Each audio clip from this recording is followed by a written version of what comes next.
Kapag lumibot ka sa mga tindahan sa Paite, Laguna, hindi malayong makakita ka ng mga ukit na may pirmang PF sa ibaba.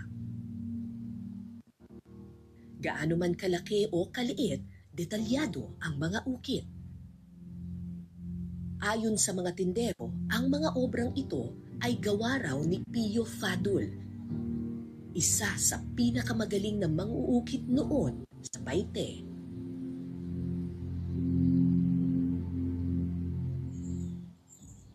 Pero malaki na raw ang ipinagbago ni Pio Fadul ngayon.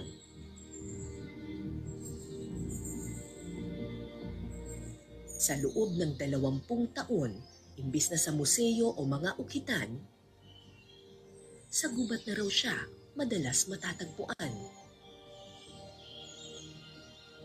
Kinakausap ang sarili, nakikita kung saan-saan, pagala-gala sa lansangan.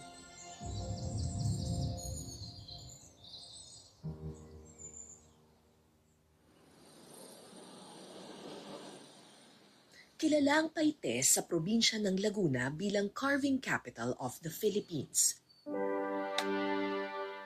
Bago pa man dumating ang mga Espanyol, may kultura na ng pag-uukit sa lugar na ito. Isang 400 taong tradisyon na pilit binubuhay hanggang ngayon. Kasi nung panahon ng Kastila, ang mga ninuno namin, may mga uwitan sa mga silong-silong ng bahay. Ngayon, yung Kastila, tinatanong ko anong bayan ito. Ang akala naman na nag-uukit, tinatanong yung wood carving tool. Sabi, Paet. Paet eh. Sabi naman.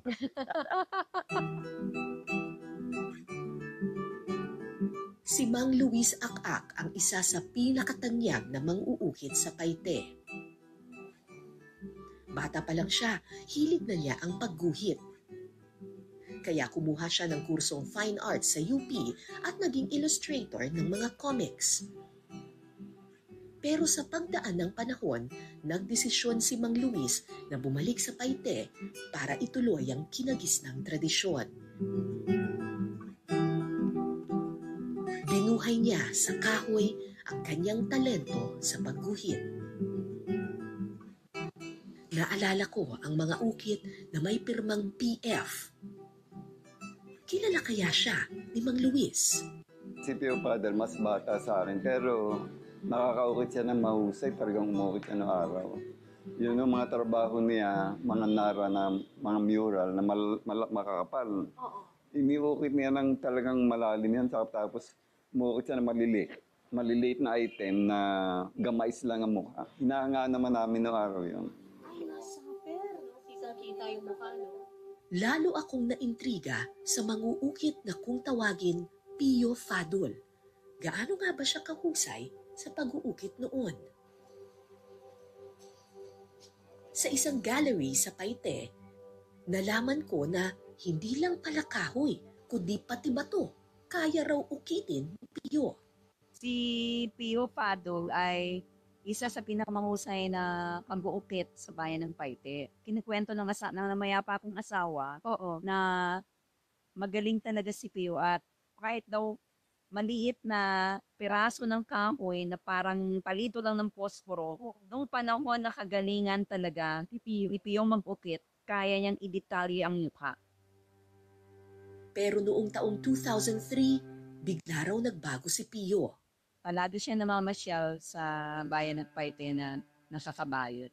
Meron siya kabayo kaya tapos para siyang ermitanyo, na maraming nakasabit sa katawan niya, max siya, sakay sa kabayo, at namamasyal sa Paite. Pero wala na siyang, ay sakit na siya nun. Sa bahay ng mga Valdecantos, isang koleksyon ng mga obra ni Pio ang kanilang naipon. Itong silid na ito, dito matatagpuan yung mga iba't ibang artwork ni Pio Fadul, yung PF na nakikita natin. Tapos, sabi nila, isa daw ito dun sa mga una nilang nakolekta or nakuha nila mula kay Pio. 1970s pa daw ito inukit. Makikita ninyo, napaka-intricate, Napaka-intricate ng ukit, tapos very smooth pa siya. mga kinukomisyon pa raw si Pio Fadul noon ng iba't ibang mga simbahan, including the Vatican. Itong crucifix daw nito, isa daw ito sa mga kinumission sa kanya ng Roma. Kasama rin, makikita ninyo, katulad nitong crucifix na ito, si Pio Fadul daw napakagaling daw umukit na kahit maliit na piraso ng kahoy, makikita ninyo kapag may magnifying glass kayo, makikita ninyo yung detalye ng muka ni Kristo dito. Ito naman, 1990s din, maganda pa rin. Kitang-kita ninyo, grabe yung expression ng muka. Pero yun nga, habang tumatagal, nagbabago kasi nagkaroon daw ng sakit itong si Pio Fadul. So makikita ninyo itong mga artwork niya, mga year 2000 na ito, early 2000, medyo rough na or magaspang na yung ukit. Hanggang sa eventually, ganito na yung itsura ng mga inuukit niya. Makikita ninyo ito sa mga souvenir shops.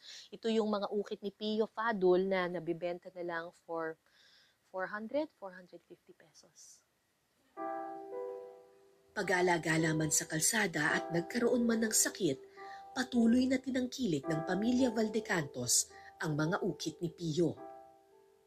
Inukit daw ito ni Pio noong mga 2010. Ito may nakasulat pa PF. Ang ganda pa rin ng forma niya, pero ito'y gawa na lang sa driftwood. Ang sabi sa akin nung nakabili nito, in-offer daw niya ito para lang magkaroon siya ng pangkape, pang-asukal. In fact, pag tinignan mo yung dito sa likod, may nakasulat mura lang asukal. Tapos may itsura ng kape, kaldero. Marami kasi dun sa mga inuukit noon ni Pio, para lang pangkain na lang niya. Pero paano nga ba humantong sa ganito ang isang taong biniyayaan ng pambihirang talento? Nanggaling sa pamilya ng mga mang-uukit si Pio Fadul. Ang kanyang ama at mga kapatid naging tanyag hindi lang sa Pilipinas kundi pati sa ibang bansa. Hindi man nakatapos ng high school, itinuring na isa sa pinakamagaling noon si Pio Fadul. Pero ano nga bang nangyari kay Pio at mula sa katanyagan, nauwi siya sa lansangan? Ito ata siya Sa isang maliit na eskinita sa Paite, natagpuan ko si Pio Fadul. Kayo po si Kuya Pio? Oo. Ay, hello po. Ako po si Kara. Kumusta po? Ano po to? Inuukit niyo po? Okay din. Ukitin niyo po. Makwento ang Pio na aking nakilala. Ako po yung marami ukit sa Santo Domingo Church. Santo Domingo Church. Doon ako marami ukit. Doon ako marami santo. Pero minsan, bahagyang natutulala. Pirming inaalala ang mga panahon nung siya'y sikat pa at namamayagpag ang kanyang mga mahuhusay na likha. Sa Italy, may ukit ako sa Italy. Sa Italy? May mga ukit ako doon. Talyano po ang nag-order niya. Ako umukit. Ikaw umukit? Tatlo arkanghel na 5 feet. Tsaka isang 8-footer na Sebastian. Yung may pana. Tsaka isang Last Supper na 5 feet. Yung buong Last Supper? 5 feet. So, akong tumira niya. Pero nagkasakit daw kayo, Tay. Matagal po ako hindi nag-ukit. Gano'ng katagal kayo hindi nag-ukit? Ilang taon din na nalibang ako sa espada. Lagi ako may espada.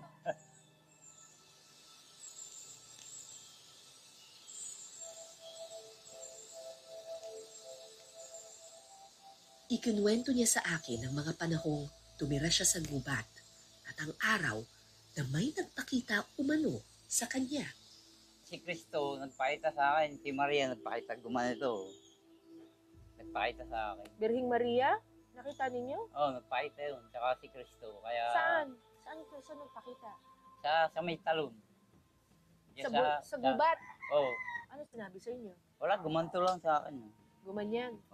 Mataas pa sa puno. Tapos si Kristo, anong sinabi sa inyo? Wala, gumanyon din sa akin. Bumaw din sa akin. Tapos, ang mata niya, ang mata ni Kristo, asul. Si Maria, aso lang mata. Tapos parehong kulot. Matang sa ilong. O, tapos, anong ginawa ninyo? Wala, iniyukit ko na siya. Iniyukit ko. Ginalat ko. Parang nagpaukit din sa akin. Sino nagpaukit sa inyo? Yung nasa itaas, parang nagpakita sa akin na iniyukit ko. Inukit ni Pio mula sa kanyang imahinasyon ang kanyang mga nakita umanong aparisyon. Noon ko lang naintindihan kung bakit di tulad ng ibang rebulto na may pinagkokopyahang larawan, kakaiba ang itsura ng mga santo sa mga obra ni Pio. Ay, ang Diyos sa may, hanggang dito ang balbas. Pinakita lang. Nagpakita rin ng Diyos Ama sa inyo. Oo, pinakita yung kanyang katauhan. Hanggang dito ang balbas. Kasama si Pio, nilibot namin ang mga tindahan. Lalo ko pang naintindihan ang kanyang pinagdaanan. So ibig sabihin yung iba dito, ginawa niya nung may sakit na siya? Mas marami siyang gawa ng mas may mahal yun. Kasi mas maganda yun. Mas mahal? Mas maganda yun. Bakit kaya? Ano Mas matindi nga ako na. Matindi ang Oo, imahinasyon yan. nung may sakit Ano ako, yan? lalo Matindi ang matindi. imahinasyon yan. oo. Ang obrang ito na may detalyadong ukit, ginawa rin ni Pio habang siya ay may sakit. So magkano po ito binibenta? Ano yan, 150 yan. 150,000? Oo. Sus Mariose. 2009 pa yan nandito.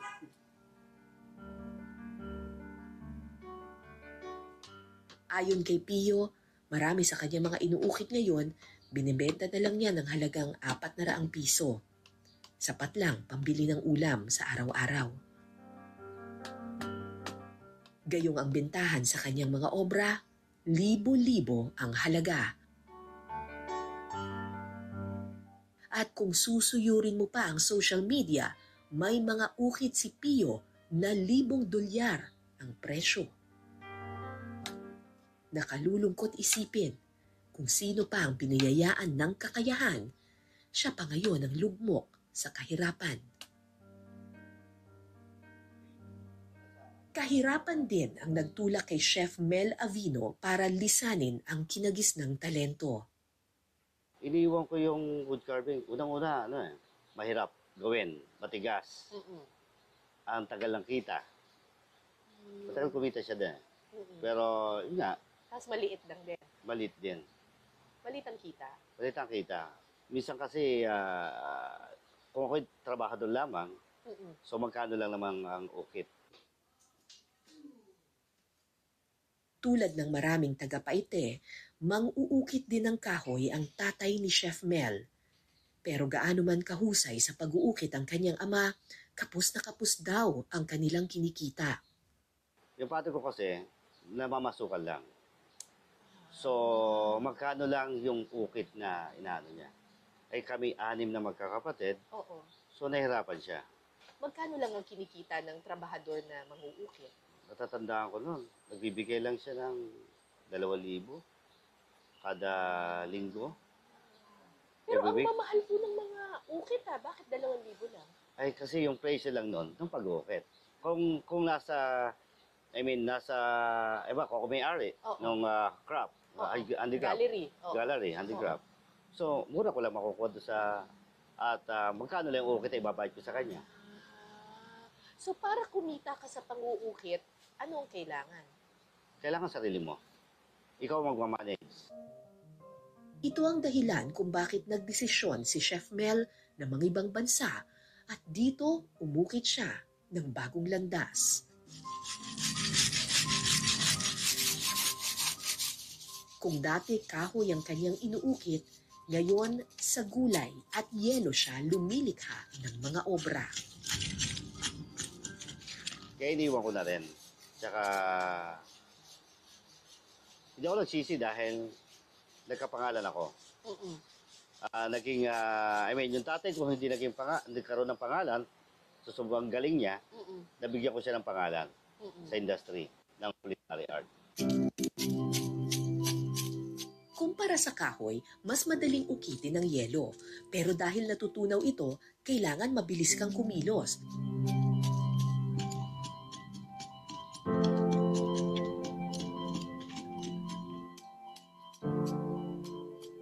Dapat kabisado mo ang galaw ng yelo para malagyan mo ito ng detalye bago ito malusaw at tuluyang maglaho.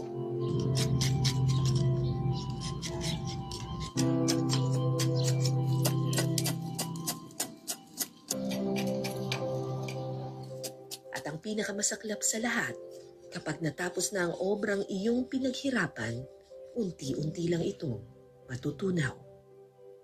Pag tinitigan ko. For 5 hours, wala na to. Anong Pagod pakiramdam? ko, nasayang. Hindi naman nasayang dahil kumita. Nanghihinayang ako sa art ko na ginawa.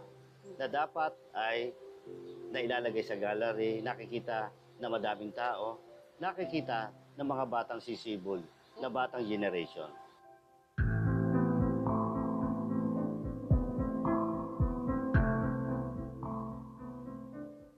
Ilang beses nang nanalo sa ibang bansa si Chef Mel para sa kanyang mga ice sculpture. Pero anya, nangangarap pa rin siya na sana pagdating ng panahon, makabalik siya sa kanilang kinagisnang tradisyon. So, nagde-dream pa rin kayo hanggang ngayon? Yes, hanggang ngayon po, ma'am. Kasi Dream na po- dream ko pa rin. Gusto ko ilabas. Gusto ko ilabas yung aking imahinasyon. Legacy ng tatay ko, legacy ng lolo ko. Pero habang kumakayod pa siya para sa pamilya, sa yelo at sa gulay muna siya uukit ng pangalan. Kahit pa kalabasa lang ang kanyang inuukitan, mababakas ang talento ni Chef Mel sa kanyang mga likha. Pinaghihirapan ang bawat isa, kahit alam niyang itatapon lang ito kapag tapos na ang trabaho.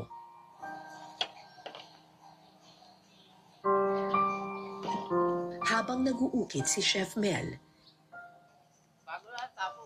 isang pamilyar na muka ang lumapit at nanood. Ito, Aba, talagang kapakabait ni Tiyo.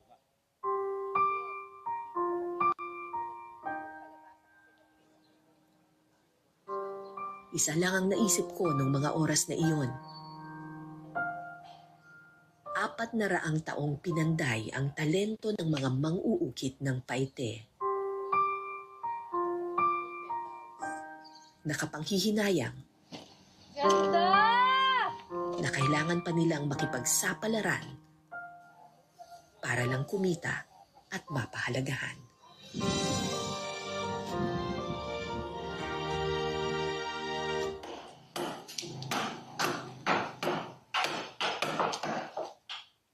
Noong 2005, idineklarang carving capital of the Philippines ang bayan ng Paite. Bagamat marami nang nag-a-abroad, kahit papaano, buhay pa rin ang tradisyon ng pag-uukit sa Paite.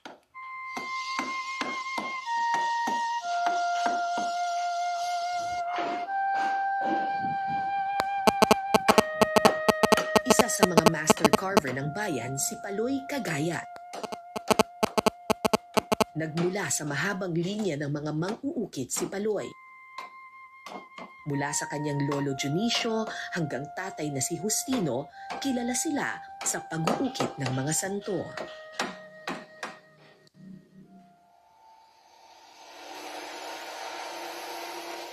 Pero tulad ng ibang mang-uukit ng Paite,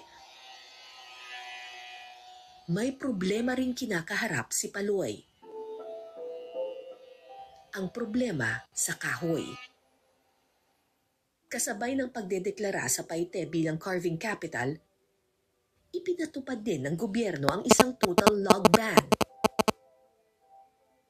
Bawal nang pumutol ng kahoy sa mga kagubatan. Paano ka nga ba magpapatuloy ng tradisyon ng pag-uukit kung wala namang kahoy na uukitin? Mahaba ang prosesong pinagdadaanan ng kahoy bago siya maging ganitong klaseng obra maestra. Andito ako ngayon sa shop ni Paloy Cagayat, isa sa mga sikat na mga manguuhit dito sa Paete, Laguna. Ito si Sir Paloy. Hi, Sir Paloy! Kumusta po? Ito po ba ay gagawin din pong santo? Oo, isa yung gagawing St. Joseph, may dalang bata. Yung kopyahan niya. Gagawing St. Joseph. Ay, parang ano po pala, Oo, yan. hindi po pala siya iisang kahoy na? Oo, kasi nga, wala na makakuha malalaking kahoy. Oo. From maliliit na kahoy, Parang pinagdudugtong-dugtong lang Oo. pala siya. Dahil ipinagbawal ang pagputol ng mga puno, umaasa na lang sila sa mga natumbang puno tuwing bagyo at mga maliliit na sanga at puno. Isang uri ng kahoy ang pirmi nilang ginagamit sa pag-uukit. Ang tawag dito, batikuling. Itong punong ito, gustong-gusto nilang ukitin kasi daw medyo malambot siya, magaan, at ang pinakamaganda, hindi siya inaanay. Ang problema, kasama rin sa log ban ang punong ito. Nang magdeklara ng total log ban ang Pilipinas, isa sa mga trabaho na posibleng mawala ay yung mga manguukit ng paete. Kaya ang naisip ni Sir Paloy para maipagpatuloy pa rin yung kanilang kinagisnang tradisyon ay siya na mismo ang magtatanim ng mga puno ng batikuling na kanilang uukitin. Medyo bata pa yung mga punong ito, nakikita nyo naman medyo maliit pa siya at hindi pa po pwedeng ukitin. Pero hopefully, as the years go by, lalaki rin ang mga ito at magkakaroon ng uukiting mga kahoy ang mga kabataan ng Paete. Sa ngayon, lagpas 800 puno na ang naitatanim ni Paloy. Pero lubhang maliliit pa ang mga ito. yung dineklarahan pa ito sa carving capital. Tapos, may isang batas naman nakakontra na bawal namang gumamit ng kahoy na galing sa gubat. Kasi ang batikuling is from the gubat eh. Oo. So, yan. Sana ay magkaroon kami ng special na permiso na pwedeng gumamit hanggat hindi namin napapalaki yung aming tanim na batikuling.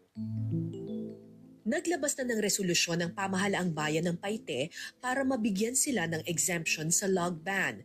Sumulat na sila sa Malacanang sa pamamagitan ng Department of Environment and Natural Resources o DNR. Pero wala pang sagot tungkol dito. Habang hinihintay ang sagot ng gobyerno, patuloy na magtatanim ng batikuling si Paloy.